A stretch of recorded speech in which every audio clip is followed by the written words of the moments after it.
साल 2013 प्रयागराज महाकुंभ मेला, लगभग 13 करोड़ लोग यहाँ पहुंचे थे। ये उस समय का सबसे बड़ा समागम मेला था। इसके बाद साल 2019 में अर्ध कुंभ मेले का आयोजन हुआ, जिसमें 15 करोड़ श्रद्धालु पहुंचे। और अब साल 2025 का पूर्ण महाकुंभ मेला, जो इतिहास का सबसे बड़ा समागम बनने जा रहा है, जिसमें करीब 45 करोड़ श्रद्धालुओं की पहुंचने की आशंका है। लेकिन आखिर कुंभ मेला इतना खास क्यों है? ये हर 12 साल में ही क्यों होता है? इसकी शुरुआत कैसे हुई और कौन कौन से संत इसमें हिस्सा लेते हैं? इसमें सबसे पहले कौन कौन से श्रद्धालुओं को शाही स्नान का मौका मिलता है? आज हम जानेंगे प्रयागराज में लगने वाले कुंभ मेले के ऐतिहासिक तथ्य। चलिए चलते हैं इस आध्यात्मिक यात्रा पर। इससे पहले वीडियो को आगे बढ़ा, अगर आप सच्चे सनातनी हैं तो हमारे चैनल राष्ट्र महिमा को सब्सक्राइब अवश्य कर लें। तो अब वीडियो शुरू करते हैं। हिंदू पौराणिक कथाओं के अनुसार जब देवताओं और असुरों के बीच अमृत पाने के लिए समुद्र मंथन हुआ, जिस समुद्र मंथन से एक अमृत कलश निकला, अमृत कलश को प्राप्त करने के लिए देवताओं और असुरों में युद्ध छिड़ गया। तब भगवान विष्णु मोहिनी रूप धारण कर इस कलश को प्राप्त करके और आकाश में यात्रा करने लगे। और इसी दौरान अमृत की कुछ बूंदें 4 स्थानों पर गिरी: हरिद्वार, उज्जैन, नासिक और प्रयागराज। और इन्हीं स्थानों पर कुंभ मेले का आयोजन होता है। और ये माना जाता है कि अमृत की कुछ बूंदें यहाँ के जल में गिर जाने से ये जल पवित्र हो गया और दिव्य हो गया। और इन स्थानों पर स्नान करने से लोगों के पाप धुल जाते हैं और मोक्ष की प्राप्ति होती है। कुंभ शब्द का शाब्दिक अर्थ संस्कृत में घड़ा, पात्र या कलश होता है। यह शब्द अक्सर वेदों में जल को धारण करने वाला पात्र होता है, या फिर अमृत के अमृतत्व से जुड़ी पौराणिक कथाओं के संदर्भ में मिलता है। प्रयागराज और स्नान तीर्थ यात्राओं का सबसे प्राचीन उल्लेख ऋग्वेद परिशिष्ट में मिलता है। ये इस बात का प्रमाण है कि ये स्थल और यहाँ का स्नान उत्सव वैदिक काल से ही पवित्र माना जाता है। इसके अलावा बौद्ध धर्म ग्रंथों में भी प्रयाग का उल्लेख मिलता है। महाभारत में भी प्रयाग में स्नान करने का उल्लेख मिलता है। इसे प्रायश्चित और पापों से मुक्ति का महत्वपूर्ण स्थान माना गया है। हालांकि कुंभ मेले की सटीक उम्र को लेकर अब भी अनिश्चितता बनी हुई है। 7वीं शताब्दी के चीनी यात्री वेनसांग ने सम्राट हर्षवर्धन और उनकी राजधानी प्रयागराज का वर्णन किया था। उन्होंने इसे एक पवित्र हिंदू नगरी बताया था, जहां सैकड़ों देव मंदिर और 2 बौद्ध संस्थान भी बताए थे। उन्होंने नदियों के संगम पर हिंदुओं के अनुष्ठानों का वर्णन भी किया है।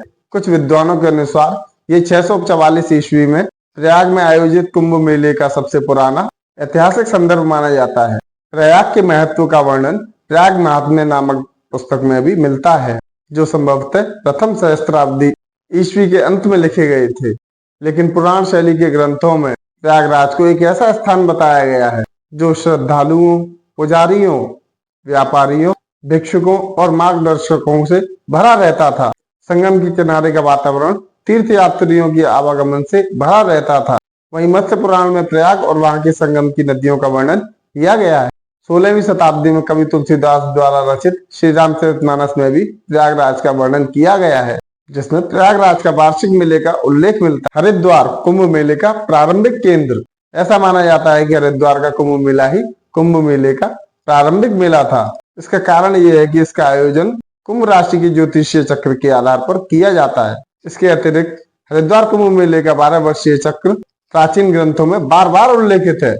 प्रयागराज की तरह ही नासिक और उज्जैन में भी कुंभ मेले में स्नान की प्राचीन परंपरा रही है।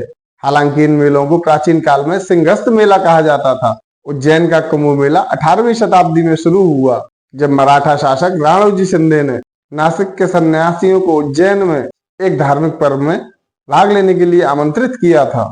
प्रयागराज की तरह ही नासिक और उज्जैन के पुजारियों ने अपने पूर्व स्थित मेलों को कुंभ मेले की परंपरा से जोड़ दिया। इस महापर्व का श्रेय पारंपरिक रूप से 8वीं शताब्दी के आदि गुरु शंकराचार्य को दिया जाता है। उन्होंने भारतीय उपमहाद्वीप में भारतीय मठों की स्थापना की, यानी कि मठ व्यवस्था की स्थापना की, और दार्शनिक चर्चाओं और बहसों के लिए हिंदू सभाओं की नींव भी रखी। ये कुंभ मेले के आयोजन का एक अहम हिस्सा माना जाता है। भारत के अन्य स्थानों पर इसी तरह छोटे छोटे मेले और स्नानों का आयोजन किया जाता है, जिन्हें माघ मेला, मकर मेला या अन्य समान नामों से जाना जाता है। उदाहरण के लिए तमिलनाडु में माघ मेले का आयोजन महामहिम कुंड के पास कावेरी नदी के किनारे किया जाता है, जो कि हर 12 साल में लगता है। ये मेला दक्षिण भारतीय हिंदुओं को आकर्षित करता है और इसे अक्सर तमिल कुंभ मेला भी कहा जाता है। इसी तरह कुरुक्षेत्र, सोनीपत और नेपाल के पनौती नामक स्थान पर भी मेलों का आयोजन किया जाता है, जिन्हें माघ मेला या मकर मेला कहा जाता है और जिन्हें कई बार कुंभ मेले के समान ही माना जाता है। प्रत्येक कुंभ मेला करोड़ों श्रद्धालुओं को आकर्षित करता है, जिसमें सबसे बड़ी सभा प्रयागराज कुंभ मेले में होती है और उसके बाद हरिद्वार कुंभ मेले का स्थान आता है। रिपोर्ट्स के अनुसार 2019 के कुंभ मेले में 19 करोड़ से अधिक श्रद्धालुओं ने हिस्सा लिया था, जिसमें सबसे ज्यादा भीड़ वाले दिन 4 फरवरी 2019 को 5 करोड़ से अधिक लोगों ने संगम पे स्नान किया था। ये महोत्सव दुनिया के सबसे बड़े शांतिपूर्ण महोत्सव में से एक माना जाता है और इसे विश्व का सबसे बड़ा धार्मिक सम्मेलन कहा जाता है। इसके महत्व को देखते हुए इसे यूनेस्को के सांस्कृतिक धरोहरों में शामिल किया गया है। इसमें आने वाले अखाड़े और योद्धा सन्यासी कुंभ मेलों की भव्यताओं में से एक है। साधु संतों का आवागमन, उनके जुलूस और उनके रहन सहन का वातावरण। ये साधु अपने अखाड़ों के बैनर तले कुंभ मेले में एकत्रित होते हैं, जिनका इतिहास धार्मिक, आध्यात्मिक और सैन्य परंपराओं से जुड़ा हुआ है। 18वीं शताब्दी तक इन साधु संतों का स्वरूप बहुत ही संगठित हो गया था।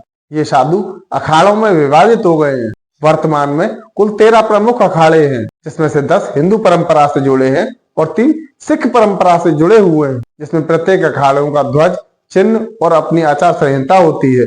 अखाड़ों के साधु सन्यासी कुंभ मेले के दौरान सबसे पहले शाही स्नान करते हैं। शाही स्नान अखाड़ों के बीच प्रतिष्ठा का स्वरूप माना जाता है। अब बात करते हैं नागा साधु की। नागा साधु अखाड़ों की जड़ें हिंदू नागा साधुओं की परंपरा में मिलती हैं। नागा साधु निर्वस्त्र योद्धा सन्यासी होते हैं, जो पुराने समय में युद्ध में भी बिना कपड़ों के पहुंचते थे। वे धार्मिक संरक्षण और आध्यात्मिक मूल्यों की रक्षा के लिए संगठित होते हैं। ये नागा सन्यासी कुंभ मेले में विशेष रूप से शाही स्नान के समय एकत्रित होते हैं, जो अखाड़ों की शक्ति और प्रतिष्ठा का प्रदर्शन है। 17वीं शताब्दी में कुंभ मेलों के दौरान अखाड़ों के बीच वर्चस्व की लड़ाई एक प्रमुख समस्या बन गई थी और ये लड़ाइयां अक्सर शाही स्नान के समय प्राथमिकता को लेकर हुआ करती थी। हर अखाड़ा चाहता था कि उसे पहला और सबसे शुभ समय मिले, क्योंकि ये उनकी प्रतिष्ठा और धार्मिक वर्चस्व का प्रतीक था। और कई बार ऐसे विवाद अक्सर हिंसक झड़पों में बदल जाते थे और जिनमें कई लोगों की मृत्यु भी हो जाती थी। ईस्ट इंडिया कंपनी के शासनकाल के दौरान दस्तावेजों में ऐसे कई उदाहरण मौजूद हैं, जिनमें अखाड़ों के बीच खूनी संघर्ष भी हुए। 1760 हरिद्वार कुंभ मेले में शैव और वैष्णव साधुओं के बीच हिंसक झड़पें हुई और जिनमें सैकड़ों साधुओं की जान चली गई थी। इसी तरह 1789 के नासिक कुंभ मेले में एक और खूनी संघर्ष हुआ था, जिसमें 12,000 से भी अधिक साधुओं के मारे जाने का दावा एक मराठा पेशवा के ताम्रपत्र में किया गया है। और ये विवाद भी स्नान के क्रम को लेकर हुआ था, क्योंकि ये अखाड़ों का धार्मिक और सामाजिक रुतबे का स्वरूप माना जाता था। वहीं 1796 के हरिद्वार कुंभ मेले में सन्यासी और उदासी संप्रदाय के शिविरों और सुविधाओं के अधिकारों को लेकर झड़पें हुई थी। तो दोस्तों, ये था कुंभ मेले के बारे में पहला भाग। दूसरा भाग हम जल्दी इसी चैनल पर प्रकाशित करेंगे। तो वीडियो कैसी लगी कमेंट करके अवश्य बताइएगा। साथ ही आपको अगर वीडियो पसंद आई हो तो वीडियो को लाइक अवश्य कर दें और हमारे चैनल राष्ट्र महिमा को सब्सक्राइब कर लें। और अगर आपको जानकारी पसंद आई हो तो वीडियो को शेयर भी कर दें। तो मिलते हैं इसके अगले भाग में और अधिक जानकारी के साथ। जब तक के लिए नमस्कार।